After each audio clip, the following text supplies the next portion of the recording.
ওম শান্তি। আজ 24শে জুন 2025। আজ মাতেশ্বরীজির পুণ্য স্মৃতি দিবস। মাতেশ্বরীজির পুণ্য স্মৃতি দিবসে প্রাতঃ ক্লাসে শোনানোর জন্য মধুর মহাবাক্য। আজকের মুরলির গীত দেখো আমাদের এই ছোট সংসার। এই গীত কোন সময়ে গাওয়া হয়েছিল? কেননা সঙ্গম সময়েই ব্রাহ্মণকুলের এ হলো ছোট সংসার। এ আমাদের কোন পরিবার তা নম্বরের ক্রমানুসারেই বলছি। আমরা হলাম পরমপিতা পরমাত্মা শিবের পৌত্র, ব্রহ্মা এবং সরস্বতীর মুখ সন্তান, আর বিষ্ণু শঙ্কর আমাদের জ্যাঠা, আর আমরা নিজেদের মধ্যে সবাই হলাম ভাই বোন। এ হলো আমাদের ছোট সংসার। এর সামনে আর কোনো সম্বন্ধ রচনাই হয়নি। এই সময়ে এই সম্বন্ধই বলা হবে।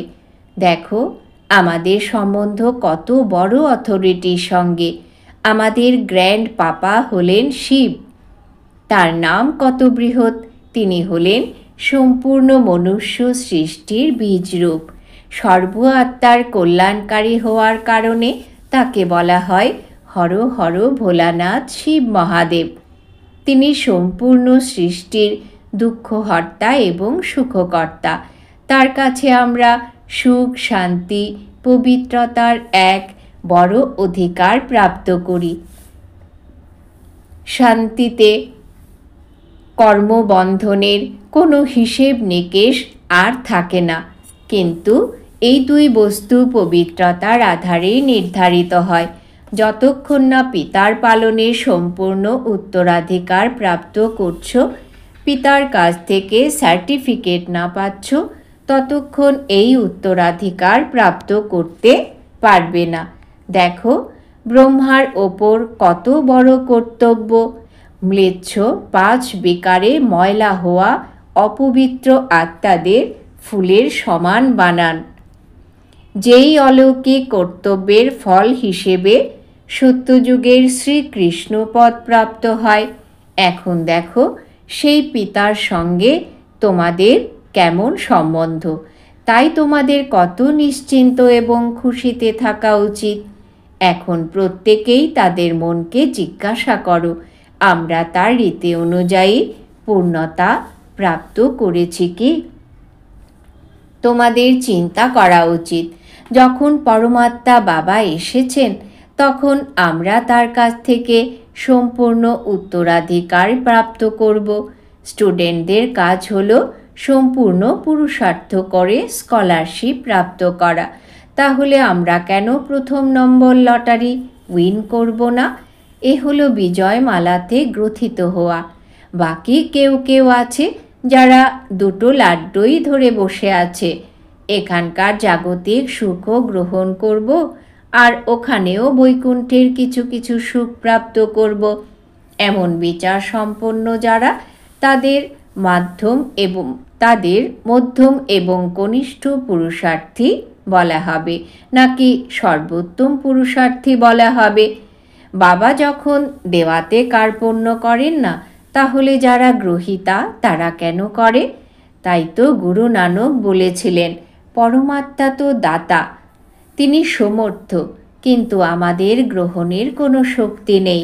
এমন কথিত আছে যে দাতা দিতেই থাকেন, কিন্তু গ্রহীতা পরিশ্রান্ত হয়ে যায়।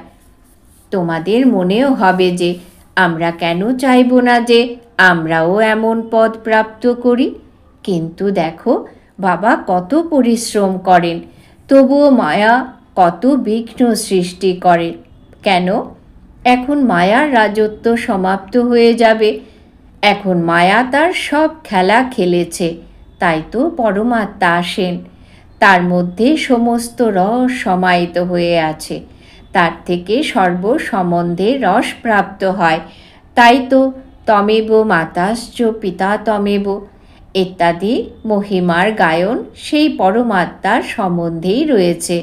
তাই বলিহারি এই সময়ের যে এমন সম্বন্ধ হয়েছে, তাই পরমাত্মার সঙ্গে এমন সম্পূর্ণ সম্বন্ধ জুড়তে হবে যাতে 21 জন্মের জন্য সুখ প্রাপ্ত হয়ে যায়। এই হলো পুরুষার্থের সিদ্ধি। কিন্তু 21 জন্মের কথা শুনে শীতল হয়ে যেও না। এমন ভেবো না যে 21 জন্মের জন্য তো এত সময় পুরুষার্থ করলাম, তবুও 21 জন্মের পরে আবার নেমে যেতে হবে। তাহলে কি সিদ্ধ হলো? ড্রামার অন্দরে আমাদের যতটা সর্বোত্তম সিদ্ধি নির্দিষ্ট আছে তা তো প্রাপ্ত করবেই, তাই না? বাবা এসে আমাদের সম্পূর্ণ স্টেজে পৌঁছে দেন, কিন্তু আমরা বাচ্চারা বাবাকে ভুলে যাই। তাহলে অবশ্যই আমাদের নেমে যেতে হবে, এতে বাবার কোনো দোষ নেই। এখন এই কমতি হলো বাচ্চাদের। সত্যযুগ ত্রেতার সমস্ত সুখ এই জন্মের পুরুষার্থের আধারেই নির্ধারিত। তাহলে আমরা কেন সম্পূর্ণ পুরুষার্থ করে আমাদের সর্বোত্তম পার্ট প্লে করব না? কেন আমরা পুরুষার্থ করে সম্পূর্ণ উত্তরাধিকার প্রাপ্ত করব না? মানুষ পুরুষার্থ সদা সুখের জন্যই করে। সুখ দুঃখ থেকে পৃথক হওয়ার জন্য কেউ পুরুষার্থ করে না। সে তো ড্রামার অন্তিমে পরমাত্মা তোমাদের মতো সকল আত্মাদের সাজা ভোগ করিয়ে পবিত্র করে পাঠ থেকে মুক্ত করবেন। এ তো পরমাত্মার কার্য। তিনি তার নির্ধারিত সময়ে নিজে এসেই বলেন, এখন আত্মাদের যখন আবারও এই পার্টে আসতে হবে, তাহলে আমরা কেন সর্বোত্তম পার্ট প্লে করব না? মনুষ্য সৃষ্টিকে সুখদায়ী করা বাবা জানেন যে কিভাবে এই মনুষ্য সৃষ্টি সুখদায়ী হবে। যতক্ষণ না আত্মারা স্বচ্ছ হচ্ছে ততক্ষণ এই সংসার সুখদায়ী হতে পারবে না। তাই তিনি এসে প্রথমেই আমাদের স্বচ্ছ তৈরি করেন। এখন আত্মাদের মধ্যে ইমপিউরিটি রয়েছে। প্রথমে এই ইমপিউরিটিকে দূর করতে হবে। তারপর আত্মার শক্তিতে প্রতিটি জিনিস থেকে তার তমপ্রধানতা পরিবর্তন হয়ে শতপ্রধানতা আসবে।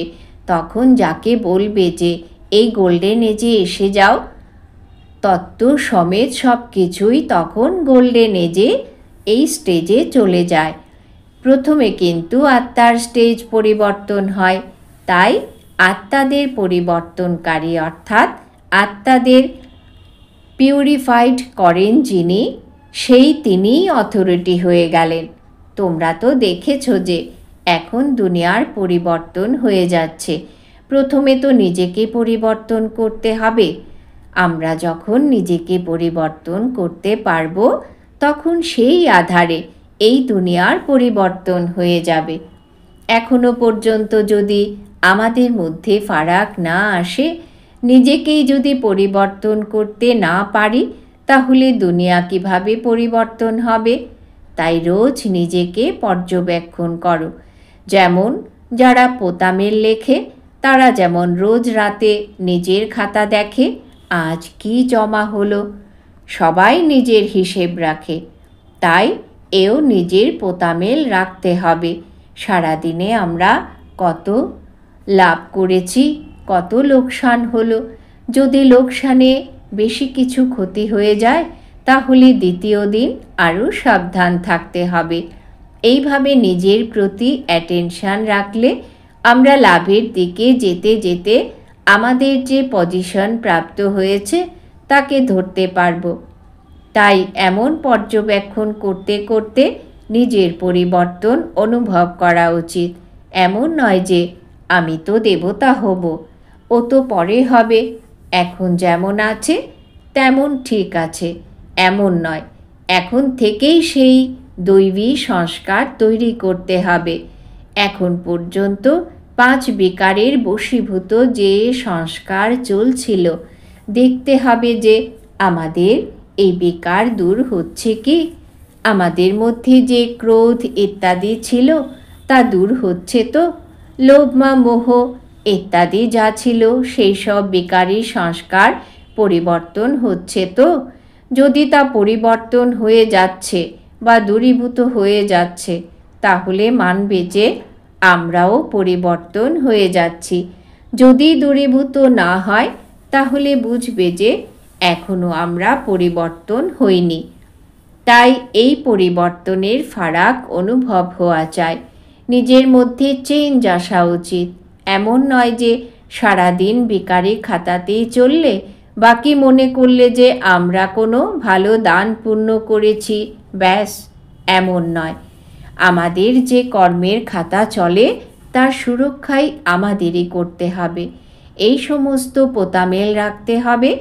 আর ঘুমোতে যাওয়ার পূর্বে 10 থেকে 15 মিনিট নিজেকে দেখা উচিত যে সারাদিন আমার কিভাবে কাটলো।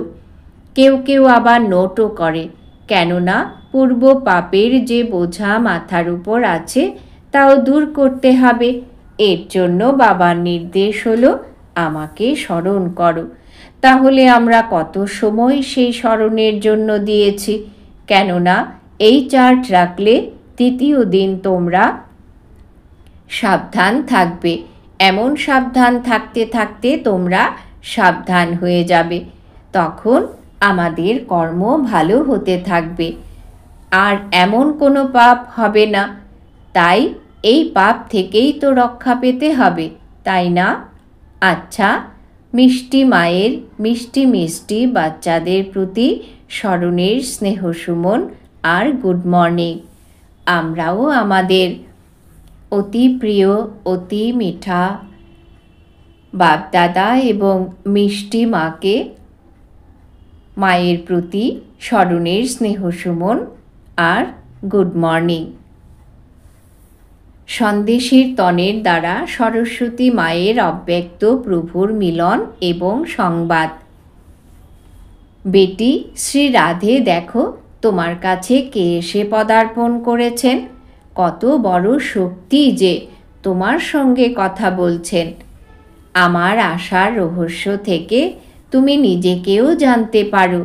যিনি এসেছেন তার পজিশনের সঙ্গে সঙ্গে নিজের পজিশন অথবা পদও তুমি জানতে পারো।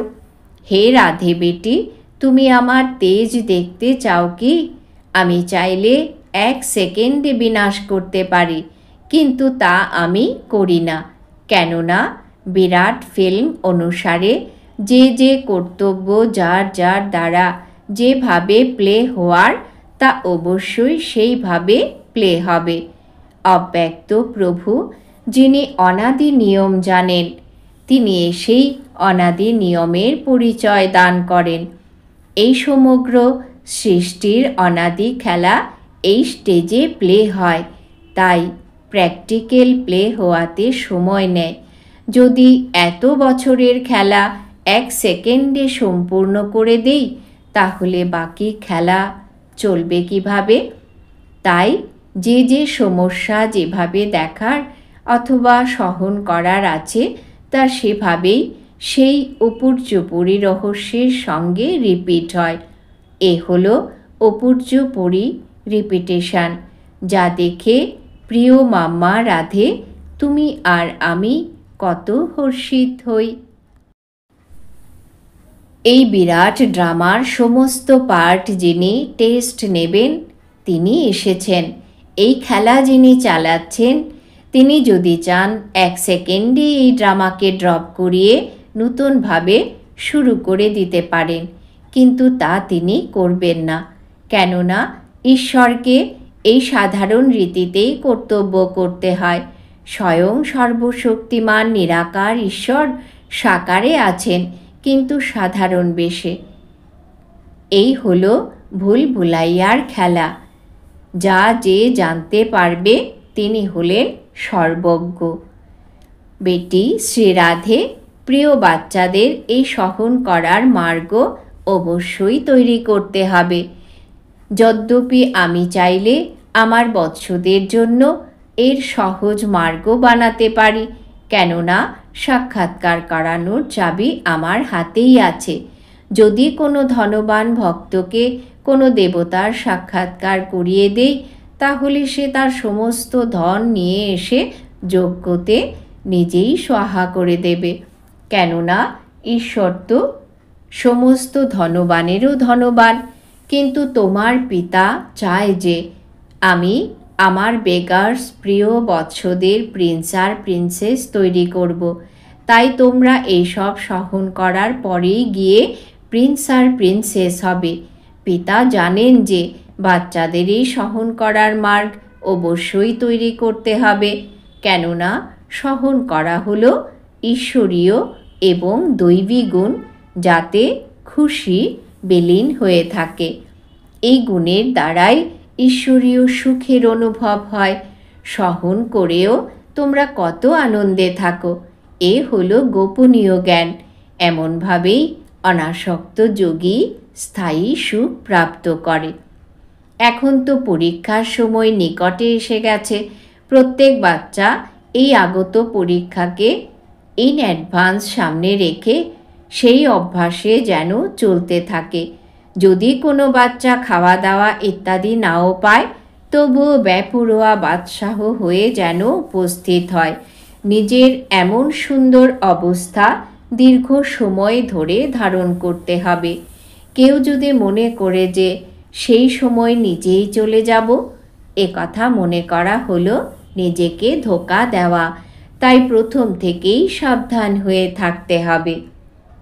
আমার অতি প্রিয় বৎস, স্মরণে তো বসে, কিন্তু এখনো পর্যন্ত সেই লাইটের তেজ আমার বতন পর্যন্ত পৌঁছায়নি।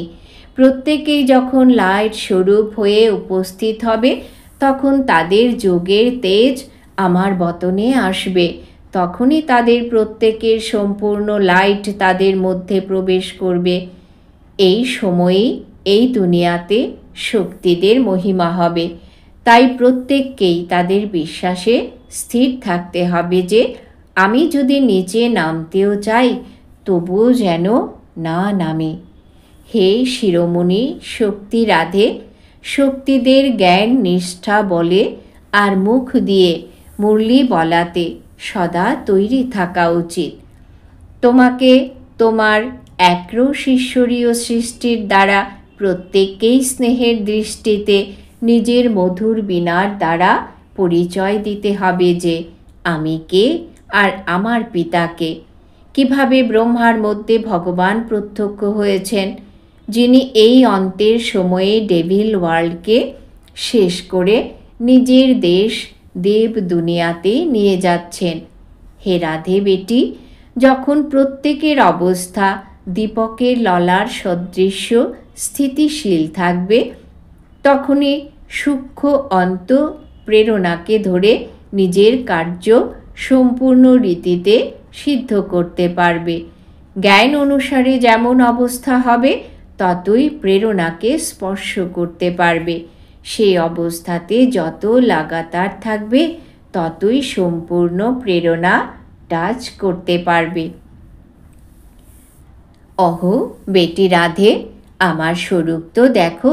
বাচ্চা, তুমি কি আমার স্বরূপকে দেখতে পাচ্ছ না, যে কিভাবে আমি অখণ্ড জ্যোতি স্বরূপ তত্ত্ব থেকে এসে সাক্ষাৎ প্রবেশ করে তোমাদের সাথে কথা বলি? আমার দ্বারাই এই সব সাক্ষাৎকার হয়, কেননা আমি সব কিছুর মূল সমূহ। দেখো, প্রকৃতির মাঝে ঝলমল করে জ্ঞান ললাট। দেখো, প্রকৃতির মাঝে ঝলমল করে জ্ঞান লাইট। বাচ্চা, কেবল এই বিচার করো যে আহা, যাকে সম্পূর্ণ সৃষ্টি ডাকছে, সেই সর্বশক্তিমান ঈশ্বর স্বয়ং এই যজ্ঞে আমাদের মতো বাচ্চাদের সামনে পদার্পণ করেছেন। তার শীতল কোলে বসলে হৃদয় শান্ত হয়ে যায়। রচনা যদি রচয়িতাকে প্রাপ্ত করতে পারে, তাহলে তাকে ছেড়ে তার রচনার দিকে কেন যাবে? হাইয়েস্টের থেকেও হাইয়েস্ট অথরিটি, সর্বশক্তির মালিক যিনি, যার থেকে সর্বশক্তি প্রকট হয়েছে, তার পরিচয় যদি প্রাপ্ত করে ফেলে, তাহলে সেই কোল ত্যাগ করা অসম্ভব হয়ে যাবে। যখন দ্য ক্রিয়েটরকে চিনে নেবে, তখন তো বুঝতে পারবে যে ইনি কে। বুঝতে পেরেছ শিরোমণি রাধে? আচ্ছা, বরদান। সদা অতীন্দ্রিয় সুখের দোলায় দুলতে থেকে সঙ্গম যুগের সর্ব অলৌকিক প্রাপ্তিতে সম্পন্ন ভব। সদা অতীন্দ্রিয় সুখের দোলায় দুলতে থেকে সঙ্গম যুগের সর্ব অলৌকিক প্রাপ্তিতে সম্পন্ন ভব। যে বাচ্চারা অলৌকিক প্রাপ্তিতে সদা সম্পন্ন, তারা অতীন্দ্রিয় সুখের দোলায় দুলতে থাকে। যেমন যারা অতি প্রিয় বাচ্চা হয় তাদের দোলায় দোলানো হয়, তেমনি সর্বপ্রাপ্তি সম্পন্ন ব্রাহ্মণদের দোলা হলো অতীন্দ্রিয় সুখের দোলা। এমন দোলাতে সদা দুলতে থাকো, কখনো দেহবোধে এসো না। যারা দোলা থেকে নেমে ধরণীতে চরণ রাখে তারা ময়লা হয়ে যায়। উঁচুর থেকেও উঁচু বাবার স্বচ্ছ বাচ্চারা সদা অতীন্দ্রিয় সুখের দোলায় দুলতে থাকে, তারা মাটিতে চরণ রাখে না। স্লোগান: আমি ত্যাগী। এই অহংকারের ত্যাগ হলো প্রকৃত ত্যাগ। আমি ত্যাগী, এই অহংকারের ত্যাগ হলো প্রকৃত ত্যাগ। আজকের জন্য অব্যক্ত ইশারা। আত্মিক স্থিতিতে থাকার অভ্যাস করো, অন্তর্মুখী হও। নিজেকে যখন অকাল মূর্ত আত্মা মনে করবে, তখনই অকাল মৃত্যু থেকে, অকাল থেকে, সর্বসমস্যা থেকে রক্ষা পেতে পারবে। মানসিক চিন্তা, মানসিক পরিস্থিতি দূর করার একটাই সাধন, নিজের এই পুরনো দেহবোধকে নাশ করা। দেহবোধকে দূর করতে পারলে সর্ব পরিস্থিতিও দূর হবে। আজকের সমান: আমি সর্ব অলৌকিক প্রাপ্তিতে সম্পন্ন আত্মা। ওম শান্তি।